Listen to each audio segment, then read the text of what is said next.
Bonjour à tous, bienvenue, nouvelle vidéo Flesh and Blood et on va continuer les vidéos de type découverte pour les classes et aujourd'hui on va parler de la brute. Alors je tiens à préciser que pour la brute, il y a deux formes de brute qui existent, enfin deux types de jeux on va dire de brutes qui sont liés en fait au héros, hein, tout simplement. Vous avez les brutes classiques, on va dire, où ça va cogner comme des bourrins, voilà, et on a les brutes de l'ombre, des ténèbres, voilà, qui vont avoir des mécaniques sensiblement équivalentes, mais avec des petites subtilités que on verra tout à l'heure. Donc, je suis obligé de vous en parler. Maintenant, sachez que c'est quand même une classe, les brutes de l'ombre, qui sont quand même moins jouées que la brute classique, la brute de fonderie, comme on dit, castagneur, comme on pourrait l'imaginer.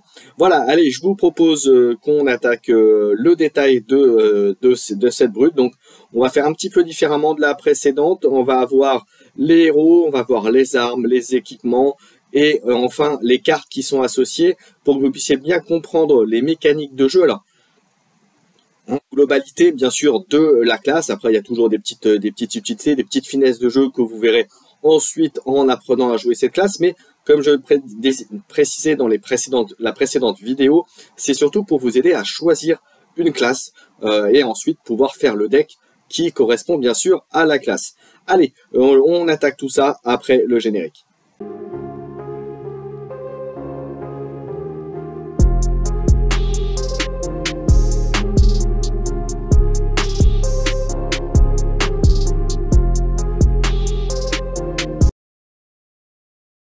Alors, pour expliquer la classe brute, il faut commencer par expliquer les pouvoirs du héros, puisque vous allez voir que tout découle un petit peu de ces pouvoirs-là. On va commencer, comme je disais en introduction, par la brute version classique, et on va parler juste après des héros de l'ombre. Pour la brute classique, on a deux héros, principalement, un héros que vous allez pouvoir jouer en version adulte, et deux que vous allez pouvoir jouer en version jeune. On va parler tout de suite de la version jeune pour pouvoir parler de Caillou, puisqu'il n'existe actuellement qu'en version jeune. Donc Caillou, le Berserker Runt, il a une capacité qui fait que lorsque vous attaquez avec une carte qui a une attaque de 6 ou plus, vous lancez un dé de 6. Sur 1 à 4, malheureusement, vous réduisez à arrondi à l'inférieur l'attaque, mais par contre, si vous faites un 5-6, donc une chance sur 3, vous doublez l'attaque. Et comme vous allez voir, les attaques sont plus souvent à 6, voire 7. Dans les attaques Berserker, et ben, si vous faites un 5-6, ben, clairement, vous pouvez aller jusqu'à 12 d'attaque directement. Donc 12 d'attaque, ça fait très mal. Et surtout que là, comme c'est en version jeune, en version young, ben, vous avez 19 points de vie, ou même 20 si vous avez le Rinard à côté. Donc vous voyez, vous faites tout de suite 12, ben, vous avez fait déjà 2 tiers des dégâts, voire plus que de votre adversaire s'il ne défend pas. Donc vous voyez, ça peut faire assez mal. On passe à côté avec Rinard. Donc le Rinard, c'est aussi le héros que vous allez pouvoir jouer en version adulte. Rinard Reckless Rampage, mais en version, bien dans les deux cas, ils ont la même capacité. Et ça fait que lorsque vous défaussez une carte qui a une valeur d'attaque de 6 ou plus, durant une phase d'action, celle-ci gagne Intimidé. Alors Intimidé, ça veut dire que lorsque vous intimidez, votre adversaire doit défausser une carte au hasard. Donc concrètement, il va vous présenter ses cartes retournées et vous, aléatoirement, vous allez lui enlever une carte qu'il va mettre de côté et qu'il ne récupérera qu'à la fin de son tour. Ça veut dire que c'est une carte qu'il ne pourra ni jouer ni utiliser pour la défense puisque vous l'aurez mis de côté. Donc ça veut dire que, donc voilà, comme vous savez que le brute qui va normalement va passer avec des attaques relativement fortes et du coup il va vous aller l'empêcher peut-être de défendre efficacement. Et voilà, donc c'est là où il faut faire, où vous allez jouer avec toute cette mécanique qui fait que vous enlevez des cartes de votre adversaire, temporairement bien sûr, mais ça va l'empêcher de défendre et du coup augmenter les chances de lui faire très très mal. Alors ces héros-là, donc c'est un seul héros en fait que vous avez en version jeune et en version adulte, c'est Lévia. Elle a le même effet pour les deux. C'est fait que lorsque vous avez une carte qui a 6 ou plus d'attaque et qui a été mise dans la zone de bannissement, enfin quand vous l'avez en fait utilisée, les cartes qui avaient Blood Debt, donc des têtes de sang, ne perdre cet effet. Alors, on le verra tout à l'heure dans les cartes d'action des cartes ombres brutes. Ce sont des cartes qui, généralement, lorsque vous les avez justement dans vos cartes de bannissement, vous font perdre des points de vie, qui sont souvent des cartes, entre guillemets, fortes, mais qui vont vous faire perdre des points de vie si elles restent dans votre zone de bannissement. Voilà, donc on verra toute la mécanique des brutes de l'ombre un peu plus tard. Donc voilà, c'était pour la présentation des héros. Alors maintenant que vous avez vu un petit peu les héros, les deux versions de héros, on va pouvoir regarder un petit peu plus les capacités, les armes que vous pouvez associer à ces héros-là. Alors, vous en avez une spécifique au héros des ténèbres, qui est donc l'Hexagore, The Death Hydra, et vous voyez que ça fait une attaque à 6 pour 2, mais par contre, vous perdez des points de vie équivalent à 6 moins le nombre de cartes Blood comment dirais-je, avec pacte de sang, enfin dette de sang dans votre zone bannie. Donc c'est finalement une carte qui est à double tranchant, parce que si vous avez, si vous en reste, ben vous allez perdre des points de vie, mais en même temps, si vous attaquez avec, mais qu'il vous en reste, voilà, c'est vraiment, c'est un gameplay assez particulier, on va dire, le guerrier de l'ombre. Alors après, on va s'attarder, vous allez voir dans cette vidéo, sur les cartes ténèbres brutes spécifiquement, mais il existe aussi des cartes ténèbres et des cartes génériques qui peuvent s'associer, et même les cartes brutes classiques qui peuvent être jouées par ce héros de l'ombre, mais c'est un héros qui est, comme je disais, c'est une version qui est un peu moins jouée. Pour le brut classique, on a actuellement, alors c'est les 3 armes les plus emblématiques, il en existe 2 autres, mais disons que c'est sensiblement la même chose que ce que vous avez là au jour d'aujourd'hui en termes d'utilité et d'armes. Vous avez tout d'abord les Mandible Claw, qui est, que vous pouvez avoir en 2, puisque comme vous voyez, c'est des griffes. Vous pouvez avoir la version droite et la version gauche. Elles font tous les deux les mêmes choses pour deux elles attaquent. Et si vous avez défaussé avant une carte à 6 ou plus d'attaque, vous avez Go Again. Donc c'est-à-dire que vous pouvez faire une attaque et relancer un truc. Donc ça veut dire, avant de faire cette attaque, il faut que vous ayez déjà fait enlever une carte. Ensuite, deuxième type d'arme entre guillemets que vous pouvez associer, c'est un Rampaging Club. Alors il existe aussi la version H qui fait à peu près la même chose. Voilà, qui est fait pour 2 points d'action. Vous pouvez faire une attaque, et si vous avez déjà discardé une carte à 6 ou plus, elle gagne +1 jusqu'à la fin du tour. Alors c'est cumulatif. Si vous avez discardé par exemple 2 cartes à 6 ou plus de force, c'est cumulatif. Si vous l'avez fait 2 fois, ça sera un +2. Donc au lieu d'être à 4, c'est une attaque qui sera à 6.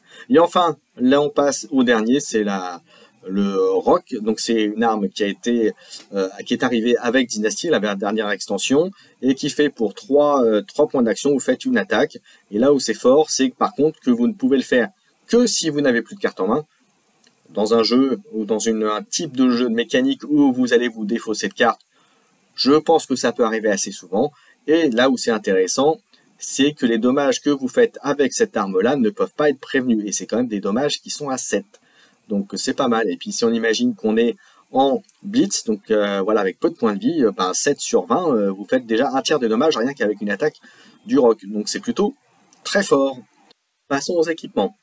On a là aussi, où il y avait, vous avez un équipement qui est plus spécifique, même peut-être 2 qui sont plus spécifiques au Shadow, aux ténèbres. C'est déjà les jambières, qui sont les Hooves of the Shadow Beast, qui fait que quand vous avez quand une carte avec une puissance d'attaque de 6 ou plus est mis dans votre zone de bannissement, vous pouvez détruire donc les jambières, et vous pouvez faire que vous gagnez 1 point d'action.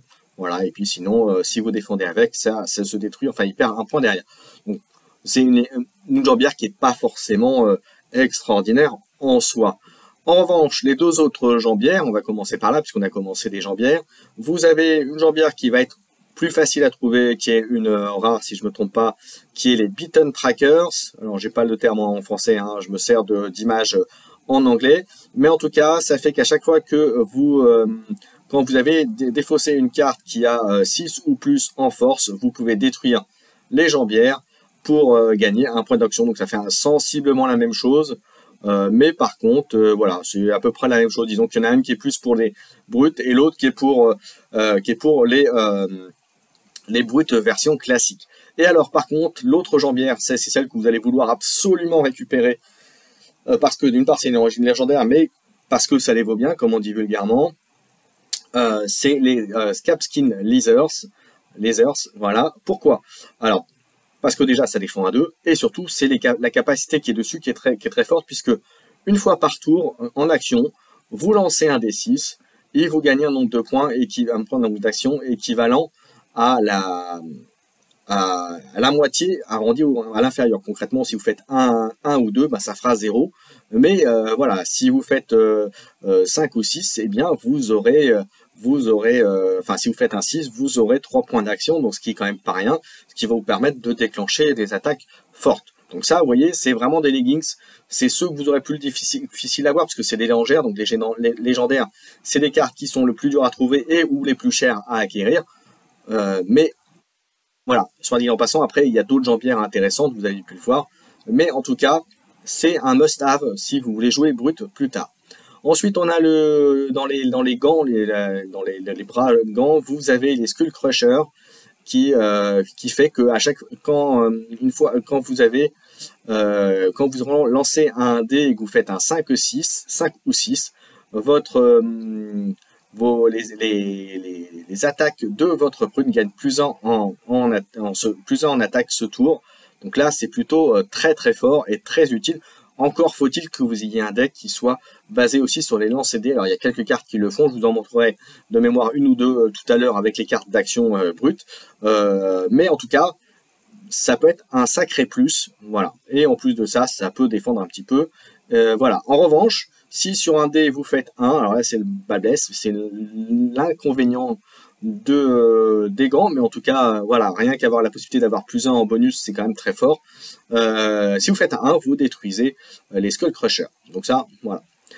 Ensuite, pour la tête, les bonnes visières, alors c'est un équipement de tête commun, dans l'extension où c'est sorti, et ça fait que quand le bon vizir est détruit, vous pouvez révéler la carte du haut de votre deck. Si ça a une puissance de 6 ou plus, vous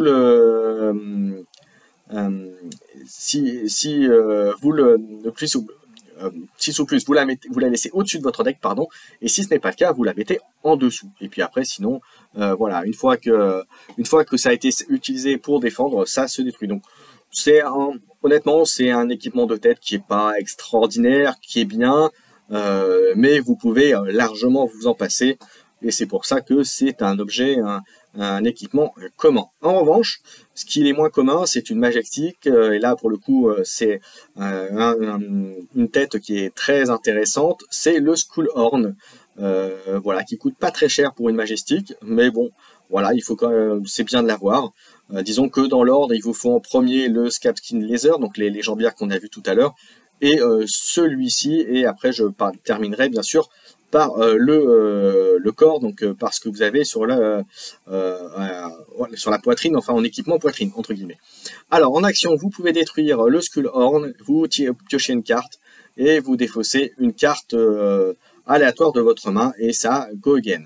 Ça peut être bien, puisque vous avez quand même énormément, vous allez voir de cartes, et vous avez des effets qui sont parce que vous avez défaussé une carte à 6 ou plus. Donc ça peut être très bien, ça peut être une bonne combo.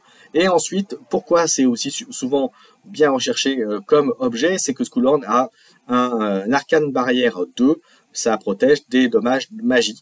Puisqu'on rappelle que les dommages magie, si vous ne le saviez pas, ça ne se défend pas de la même manière que les dommages physiques, donc c'est important d'en avoir, ou en tout cas de le prévoir dans un set d'armure, on va dire, ou d'équipement à côté, si vous affrontez un magicien ou quelqu'un qui va utiliser des attaques magiques. Voilà, donc voilà, ça veut dire que vous pouvez déposer 2 points d'action pour protéger de 2, donc c'est plutôt pas mal. Et enfin, dernier équipement qui est bien, qui est assez facile à trouver, c'est le Barkbone Strapping, donc l'emplacement de corps, de body. En instantané, vous pouvez le détruire, vous lancez un D6 et vous gagnez des points d'action équivalents à la moitié du dé arrondi à l'inférieur. Alors c'est la même chose que les jambières, sauf que c'est qu'une seule fois, tandis que les jambières, vous pouvez les faire à tous les tours. C'est là où les jambières sont vraiment très très fortes, et encore une fois, j'insiste, c'est vraiment la carte qu'il vous faut avoir si vous voulez jouer brut. Et puis ensuite, vous pouvez aussi défendre avec. Passons maintenant aux cartes d'action brutes. Donc pour vous montrer un peu le principe de jeu de la brute, donc vous avez vu en fonction des héros ce que ça peut apporter. Reinhardt va vous faire en sorte que si vous avez défaussé une carte qui avait 6 de puissance ou plus, vous donne intimidation, donc le fait que ça fasse défausser même provisoirement une carte de votre adversaire, ce qui vous permet de passer plus facilement aussi vos attaques, et c'est tout le but de cela. Et dans les cartes à attaque, donc des forces à 6 ou plus, vous avez notamment Predatory Assault, que vous avez ici en haut à gauche, qui vous dit que si vous avez discardé une carte à 6 ou plus à ce tour, Predatory Assault gagne Dominate. Et Dominate, c'est un effet que vous avez peut-être déjà vu dans d'autres vidéos ou pas. Et donc je vous redis ce que ça fait. Ça fait que le défenseur ne peut défendre que cette carte-là qu'avec une carte de sa main. Alors, ça n'empêche pas de défendre avec ses équipements, mais une carte de sa main. Ce qui veut dire que si vous la jouez et que du coup vous avez l'effet par exemple de Reinhardt qui entre en jeu, qui fait que comme vous avez joué une carte à 6 de puissance, eh bien il va avoir l'intimidé, donc il va défausser une carte. Donc du coup, ça fait déjà une en moins sur les 4 qu'il a de possibles, on rappelle, puisque c'est 4 cartes dans la main. Et bien du coup, il va en défausser une deuxième s'il veut défendre. Et donc ça veut dire qu'il n'aura plus que 2 cartes en main pour une action éventuellement prochaine. Et surtout, il va être obligé de se défausser d'une de ces cartes.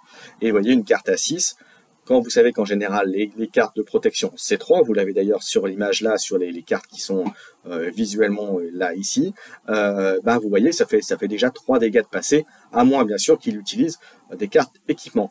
Une autre carte qui est intéressante, je vais le faire dans l'ordre de vous l'avez de gauche à droite. C'est une carte qui coûte 0, et voilà, l'intérêt de cette carte-là, c'est que surtout, elle coûte 0, mais surtout, vous lancez un D6, et si le nombre qui est lancé est 4, 5 ou 6, la prochaine attaque carte gagne plus 5 en puissance. Donc imaginez une carte qui est déjà à 6, vous rajoutez plus 5, ça passe à 13, déjà une attaque à 13.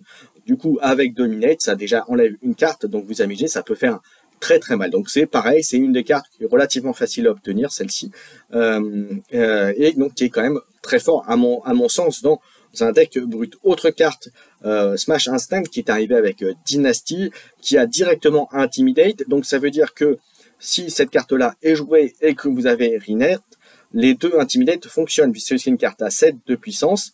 Avec l'effet de Reinhardt, ça fera potentiellement 2 fois la carte, donc 2 cartes défaussées chez votre adversaire. Et donc, vous voyez, avec une attaque à 7 et qui coûte en plus, qui coûte 3 à jouer, mais n'empêche que si vous faites un double Intimidate, les 7 dégâts, ça va lui coûter cher pour défendre. Et enfin, une carte aussi qui est très forte, qui est une Reinhardt spécialisation, donc on ne peut la jouer que si vous avez Reinhardt en tant que héros. Voilà, en young ou en adulte, et c'est une carte qui est très forte. Alors pourquoi?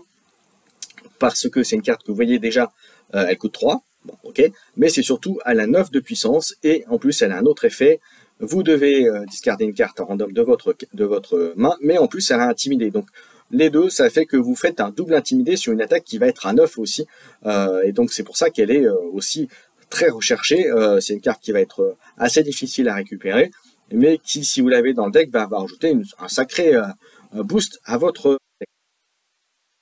Pour vous donner un ordre d'idée sur ce que fait la brute et sur les mécaniques de jeu de la brute, alors bien sûr il y aurait d'autres exemples, il y aurait d'autres cartes à montrer, mais là encore c'est fait pour que vous puissiez vous donner votre propre idée sur la brute. Après avoir vu la brute générique, on va regarder sur la version ombre, version ténèbres, et on va commencer, on va faire pareil de gauche à droite avec Deep Rooted Evil. Alors c'est une carte qui fait que si vous avez défaussé une carte de valeur de puissance 6 ou plus, que vous l'avez mise dans votre zone bannie, donc en fait que vous l'avez joué, vous pouvez jouer cette carte-là de votre zone bannie. Donc là, ça veut dire que vous l'avez déjà joué, et du coup vous pouvez la rejouer directement. Alors elle coûte assez cher, elle coûte 3, par contre elle a 6 de force, et Blood Debt 200, qui fait que si elle était restée dans vos zones bannies, vous auriez perdu un point de vie. Donc c'est toute la mécanique. Donc là c'est une attaque récursive, donc ça peut être pas mal, et ça peut vous permettre de la utiliser quasiment à tous les tours avec une attaque à 6. Donc ça veut dire que utilisez vos cartes en main pour payer cette carte là, par exemple. Autre carte intéressante, on va dire, pour la brute des ténèbres, c'est Endless Maw, qui coûte également 3, et on vous dit que pour la jouer, vous devez bannir 3 cartes random de votre défausse. Donc voilà, ça peut vous permettre par exemple d'enlever Deep Root Devil si vous en avez déjà une dans la main, voilà, pour éviter d'en avoir trop à sortir, parce que avec la dette de 200, ça peut vous coûter cher en termes de points de vie. Et par contre, si on vous dit que sur les 3 cartes qui ont été sorties du jeu, entre guillemets, si il y avait une carte à 6 ou plus de force, l'Endless Maw gagne plus 3, donc elle passerait à 9 de force, et bien sûr cette carte a aussi dette de 100. Et enfin, on continue avec Deadwood Rumbler, toujours une carte qui coûte 3, donc vous voyez quand même une valeur de carte qui est quand même relativement chère, et c'est aussi pour ça que généralement les gens vont préférer s'orienter sur une brute générique plutôt qu'une brute ténèbres. À date, bien sûr, aujourd'hui, ce que je dis aujourd'hui n'a pas valeur d'être valable encore dans un an ou dans 6 mois, ou en fonction des sorties qu'il y aura sur le jeu.